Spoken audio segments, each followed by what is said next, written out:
अस्सलामुअलैकुम, खुशामदीद। मैं हूँ शर्जील अरशद और मैं हूँ अलीशा सलीम। हेडलाइंस आपने जानी। बुलेटिन के आगाज़ में सबसे पहले आपको बताएं कि लबनान में हिजबुल्लाह अरकान के पेजर्स में एक साथ कई हमले, 11 अफराद शहीद और 4000 से ज़ायद जख्मी हो गए। अस्पतालों में इमरजेंसी नाफिज कर दी गई, अस्पताल भर गए। 200 जख्मियों की हालत तशवीशनाक बताई जा रही है। जख्मियों में से अक्सर को हाथों, पैरों और चेहरों पर जख्म आए हैं। ईरानी मीडिया के मुताबिक पेजर्स धमाकों के नतीजे में लबनान में ईरान के सफ़ीर भी जख्मी हुए हैं। छोटे धमाकों से बड़ी तबाही, लबनान के कई इलाके एक ही वक्त में गूंज उठे। गैर मुल्की मीडिया के मुताबिक लबनान में अचानक से पेजर डिवाइसेस फटने लगी। इन धमाकों से कई अफराद जाँ बहक और हजारों की तादाद में जख्मी हुए। धमाकों में ईरानी सफीर मुश्तबा अमानी भी जख्मी हुए। पेजर मोबाइल फोन तर्ज का एक छोटा सा आला होता है। हिजबुल्लाह ने हालिया महीनों में अपने अरकान के लिए नए मॉडल के पेजर खरीदे थे, जिन्हें मुबैना तौर पर इसराइली एजेंसियों ने हैक करके धमाके किए। हिजबुल्लाह अरकान के सैकड़ों पेजर फटने के बाद सवालात उठने लगे हैं, क्योंकि हिजबुल्लाह को पेजर ईरान फराहम करता है। ईरान में भी जेरे इस्तेमाल पेजर को खतरा हो सकता है। बैटरी गर्म होने से पेजर में धमाका हो सकता है। सैकड़ों डिवाइसेस में एक साथ धमाके शर्मंगेजी के सिवा कुछ नहीं हो सकता। लबनान में पेजर डिवाइस में धमाके, हिजबुल्लाह ने इजराइल को जिम्मेदार करार दे दिया है। इजराइल को धमकी, वाज़ेह किया कि इजराइल को गैर मुतवक्के जवाब दिया जाएगा। आपको पता चले कि लबनानी मीडिया के मुताबिक पेजर डिवाइस में धमाके बैटरी फटने से हुए हैं। पेजर डिवाइस में धमाके बम की वजह से हुए और साथ साथ बताया गया कि पेजर डिवाइस अमरीकी कंपनी की हैं। तर्जुमान अमरीकी महकमा खारजा मैथ्यू मिलर कहते हैं कि अमरीका पेजर धमाकों में शामिल नहीं। अमरीका को भी अंदाज़ा नहीं है कि पेजर धमाकों के पीछे कौन हो सकता है। अमरीका पेजर डिवाइस में धमाकों की तहकीकात चाहता है। इजराइल और हिजबुल्लाह के दरमियान सफारती सतह पर मसाइल का हल चाहते हैं। यहाँ आपको बताएं कि पेजर धमाकों की मंजूरी इसराइली वज़ीर-ए-आज़म ने खुसूसी इजलास में दी। रूसी और इसराइली मीडिया का दावा।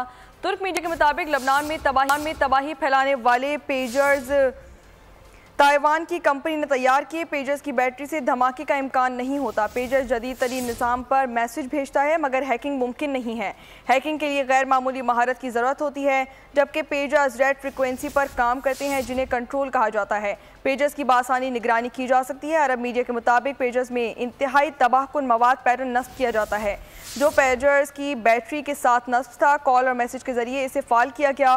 कीमियाई मवाद पैटर्न दहशतगर्दी के लिए इस्तेमाल किया जाता है। इस कीमियाई मवाद का आम सिक्योरिटी निज़ाम से पता नहीं चलाया जा सकता। मौलिक कीमियाई मवाद पैटर्न एंटी टैंक मिसाइल में लगाया जाता है, जबकि पेजर्स में 20 ग्राम से कम वजनी धमाका खेज मवाद नस्ब था। तो दूसरी जानिब लबनान ने धमाकों के बाद मामले की तहकीकात शुरू कर दी। खबर एजेंसी के मुताबिक पेजर लबनान ने चंद माह कबल ताइवान से खरीदे थे। लबनान तहकीकात कर रहा है कि पेजर ताइवान से बराह रास्त पहुंचे या किसी तीसरे मुल्क से दरामद किए गए।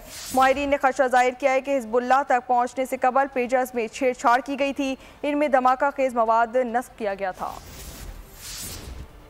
इसराइल और लबनान में कशीदगी के बायस मशरिक़ वस्ता की परवाज़ें मनसूख कर दी गई हैं। ब्रिटिश एयरवेज़ ने इसराइल के लिए परवाज़ें मअतल की हैं। एयर फ्रांस ने बैरूत और तलबीब की परवाज़ें जुमेरात तक मअतल कर दी हैं। जर्मन एयरलाइन ने भी जुमेरात तक तलबीब और तेहरान की तमाम परवाज़ें मअतल कर दी हैं।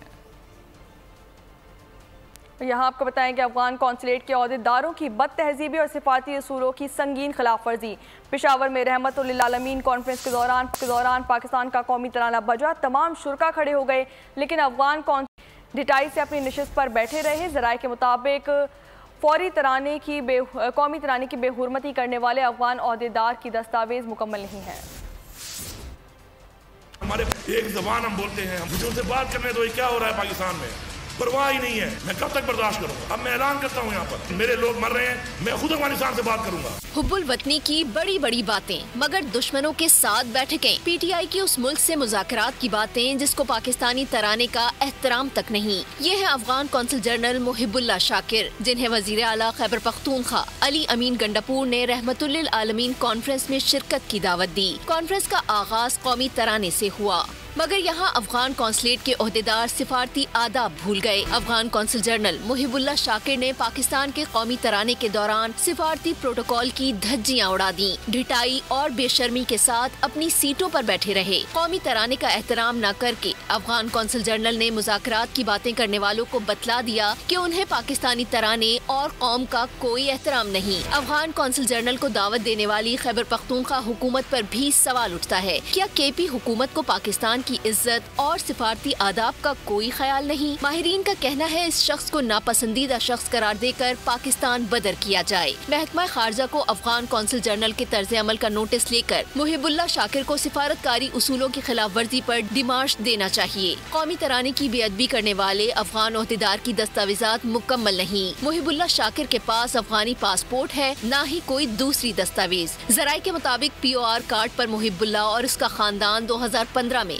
UNHCR से डॉलर और राशन लेकर अफगानिस्तान वापस जा चुके थे। POR कार्ड कब के एक्सपायर हो चुके और 1 सितंबर से इस समेत तमाम अफगान महाजरीन गैर कानूनी तौर पर क़याम पजीर हैं। कौमी तराने पर कौंसिल जनरल खड़े नहीं हुए, ये सिफारती आदाब की खिलाफ वर्जी है।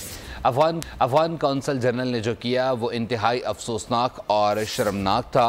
पाकिस्तान ने अफगानियों को इज्जत दी, कभी भारत ने भी ऐसी हरकत नहीं की। गवर्नर सिंध कामरान टिसोरी का कहना है कि कौमी तराने की इज्जत हर कौम की तरबियत में शामिल है। गवर्नर सिंध ने अफगानिस्तान के सफ़ीर को वापस भेजने का भी मुतालबा कर दिया। और यहाँ आपको बताएं कि सिख रहनुमा गुरपतवंत सिंह पन्नू ने भारतीय हुकूमत के खिलाफ मुकदमा दर्ज कर दिया। सिख रहनुमा ने मुकदमा अमरीकी फेडरल डिस्ट्रिक्ट कोर्ट में दायर किया। मुकदमे में भारतीय खुफिया एजेंसी रॉ, राजे डोवल, नकिल गुप्ता और दीगर को नामजद किया गया। गुरपतवंत पन्नू ने कहा कि भारत ने अमेरिका में ही अमरीकी शहरी के कत्ल की साजिश की। मोदी को रिपोर्ट करने वाले एहलकारों ने निकल को कातिलों की खिदमत हासिल करने का कहा। निकल गुप्ता ने कराए के कत्ल की खिदमत हासिल की, जो कि अमेरिका का खुफिया एजेंट निकला। मज़ीद खबरें शामिल करें। आपको बताएं कि पाकिस्तान हमारा तवील मुद्दती शराकतदार है। शराकतदारी के बावजूद जहाँ इख्तलाफात होंगे वहाँ कार्रवाई करेंगे। तर्जमान अमरीकी महकमा खारजा मैथ्यू मिलर कहते हैं कि पाकिस्तान के बैलिस्टिक मिसाइल प्रोग्राम की हिमायत से इनकार हमारी पॉलिसी रही है। हम अपनी कौमी सलामती के लिए पाबंदियों और दीगर इक़दामात का इस्तेमाल जारी रखेंगे। इख्तलाफात होते हैं तो अमरीकी मफादात के लिए कार्रवाई से नहीं हिचकिचाते। अमरीका हथियारों का फैलाव करने वाले नेटवर्क के खिलाफ कार्रवाई करता रहेगा।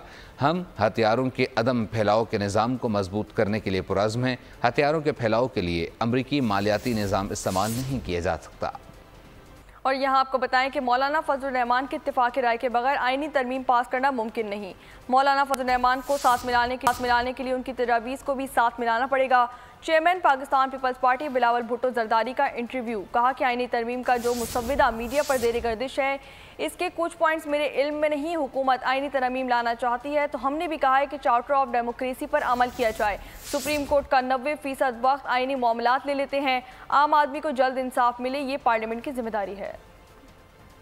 फजलुर रहमान साहब की कंसेंसस के बगैर तो ये नामुमकिन है कि हम इस आईनी तरमीम को पास करें। जो मैंने कुछ बातें मीडिया पे देखा है उसमें से जी बिल्कुल 1-2 पॉइंट्स ऐसे होंगे जो हुकूमत अपना आईनी तरमीम के थ्रू करवाना चाह रहे थे, मगर ऐसे कुछ पॉइंट्स हैं जो एटलीस्ट मेरे इल्म में नहीं थे। जहाँ तक हुकूमत की आईनी तरमीम के हवाले से ख्वाहिशात होंगे वो तो बहुत ज़्यादा होंगे। जो पाकिस्तान पीपल्स पार्टी की दिलचस्पी है, शौक है, हमारा मंशूर का हिस्सा है, शहीद मोहतरमा बेनज़ीर भुट्टो की 2006 से वादा है, वो आईनी तरमीम जो हम चार्टर ऑफ डेमोक्रेसी के हवाले से हमने वादा किया और उसमें कुछ ऐसे पॉइंट्स हमने 2008 से 2013 तक अमल दरामद किए थे, कुछ रह गए। हमारा सुप्रीम कोर्ट है, वहाँ तो सिर्फ ऐसे 15% जो केसेस है वो आइन के मुताबिक है, वो आइनी केसेस आप कहते हैं या सियासी केसेस कहते हैं, मगर वो 15% cases 90% of the time take up करता है।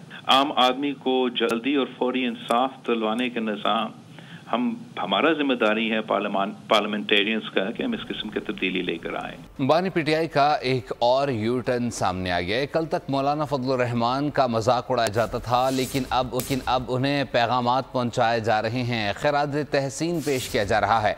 मौलाना फजलुर रहमान और साबिक सदर आरिफ अलवी की मुलाकात की अंदरूनी कहानी सामने आ गई है। ज़राए के मुताबिक आरिफ अलवी ने बानी पीटीआई का पैगाम पहुँचाया। मुजवज़ा आइनी तरमीम पर मौलाना फजलुर रहमान के किरदार को सराहा। अवामी जमहूरी मामलात पर एक साथ खड़े होने का पैगाम दिया। मुलाकात में डॉक्टर आरिफ अलवी ने पीटीआई की जानिब से मौलाना फजलुर रहमान और उनकी पार्टी का शुक्रिया भी अदा किया। आरिफ अलवी ने कहा, ये आइनी बिल अवाम की बुनियादी हकूक़ को सल्ब करने की कोशिश है। हुकूमत बिल की आड़ में आईने पाकिस्तान पर हमलावर हो रही है।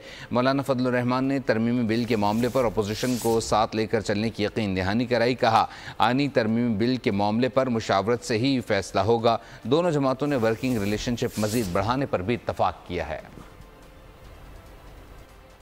और अब आपको बताएं कि तहरीक इंसाफ और JUI के इंट्रा पार्टी इलेक्शन केस की समाअत आज होगी। इलेक्शन कमीशन ने PTI चेयरमैन बैरिस्टर गौर और रऊफ हसन को नोटिस जारी किए हुए हैं।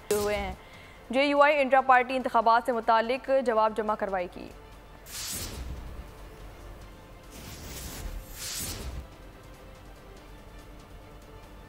और कराची से खबर शामिल करेंगे। कराची में केमाड़ी और स्टील टाउन से 2 अफराद की लाशें बरामद हुई हैं। पुलिस के मुताबिक जैक्सन में बिजली घर से करंट लगने वाली लाश मिली है। मुतवफ़ी नशे का आदी मालूम होता है। और दूसरी जानिब स्टील मिल गेट नंबर 4 के करीब भी झाड़ियों से 5 रोज़ पुरानी लाश मिली है, जिस पर जिस्म पर तशद्दुद के निशानात भी पाए गए हैं। सिविल अस्पताल के करीब घर से एक शख्स की पुरानी लाश बरामद हुई है। गुलशन मेमार के घर में फायरिंग से एक शख्स जाँ बहक हो गया, 3 अफराद जख्मी भी हो गए। उधर कोरंगी गोदाम चुरंगी पर कायम कंपनी में इत्तफाकिया गोली चलने से सिक्योरिटी गार्ड जान की बाजी हार गया, जबकि पुलिस ने नॉर्थ कराची और गुलबर्ग में मुकाबलों के बाद जख्मी डाकू समेत 3 मुल्जिमान को गिरफ्तार कर लिया है। मजीद आपको बताएं कि कराची के इलाके बहादुराबाद में मुबैना तौर पर 1 करोड़ रुपए से जायद की चोरी। सलमान आर्केड नामी इमारत में चोर दाखिल हुए। पुलिस ज़राए के मुताबिक चोर 3 मुख्तलिफ दफातर की ताले तोड़कर रकम चोरी कर फरार हो गए। एक दफ्तर से 50 लाख रुपए, दूसरे से 30 लाख और तीसरे से 20 लाख रुपए गायब हैं। पुलिस ने तफ्तीश शुरू कर दी। और यहाँ आपको बताएं कि गजा में जंगबंदी से मुज़ाकरात इंतहाई मुश्किल और तवील हैं। अक़वाम मुत्तहिदा के सेक्रेटरी जनरल एंटोनियो गुतेरेस ने कहा है कि पूरी उम्मीद है कि गजा में जंगबंदी के हवाले से एक मुआहिदा तय पाने का इम्कान है। मुमकिन है आइंदा अक़वाम मुत्तहिदा की जनरल असम्बली के दौरान नेतन्याहू से मुलाकात ना हो। जहाँ तक मेरी मालूमात है, नेतन्याहू मुझसे मिलने का कोई इरादा नहीं। और नायब अमरीकी सदर और डेमोक्रेट सदारती उम्मीदवार कमाला हैरिस का गजा में जंगबंदी का मुतालबा। सैफ़ सहाफ़ियों से तकरीब से खिताब में कमाला हैरिस ने कहा कि वो इसराइल के हक़ के दिफ़ा और फ़लस्तीन की खुद इरादियत की हिमायत करती हैं। गजा जंगबंदी और कैदियों के फ़ौरी मुआहदे की ज़रूरत है। अमरीकी वज़ीर दिफ़ा लॉयड ऑस्टिन का इसराइली हम मनसब योव गैलेंट से टेलीफोनिक राब्ता। मेजर जनरल पैट राइडर ने मशरिक़ी वस्ता में जारी कशीदगी और इसराइली को दरपेश ख़तरात पर बातचीत की गई। ऑस्टिन ने सिफारतकारी के ज़रिए कशीदगी को कम करने की अहमियत का इयादा किया। उधर म्यांमार में तूफ़ान के 22 हलाकतों की तादाद 226 तक जा पहुंची है। सैलाब से 80 अफराद लापता और 3 लाख से ज़ायद अफराद बेघर हो चुके हैं। खबर एजेंसी के मुताबिक सैलाब से 5 डैम, 65,000 मकानात और लाखों एकड़ फसलें तबाह हो चुकी हैं। 5 लाख से ज़ायद अफराद को ग़ज़ा, पानी और कपड़ों की फ़ौरी ज़रूरत है।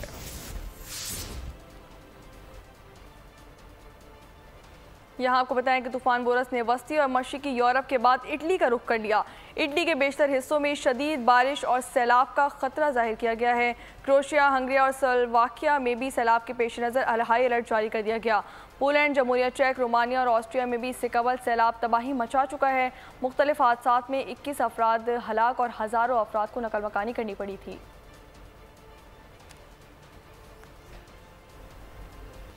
खबर शामिल करेंगे खेल के मैदान से बताएंगे। विमेंस T20 वर्ल्ड कप की इनामी रकम डबल कर दी गई है। मेगा इवेंट के फाते की इनामी रकम में 134% इजाफा किया गया है, जबकि मजमूई इनामी रकम 79,58,080 अमरीकी डॉलर्स होगी। फाते टीम को 23,40,000 अमरीकी डॉलर्स मिलेंगे। रनर अप को 11,17,000 अमरीकी डॉलर्स मिलेंगे। सेमीफाइनल टीमों के हाथ 6,76,000 अमरीकी डॉलर्स आएंगे। दूसरी जानिब women's T20 world cup trophy के पाकिस्तान टूर को हतमी शक्ल दे दी गई है। Women's T20 world cup trophy 18 सितंबर को पाकिस्तान पहुंचेगी। विमेंस T20 वर्ल्ड कप 3 अक्टूबर से UAE में शुरू हो रहा है। न्यूज़ बुलेटिन से फिल वक्त के लिए इतना ही। मज़ीद खबरों और अपडेट्स के लिए विजिट कर सकते हैं हमारी वेबसाइट boldnews.com और देखते रहिए बोल्ड न्यूज़। सब्सक्राइब करें और बेल दबाएं ताकि कोई खबर रह न जाए।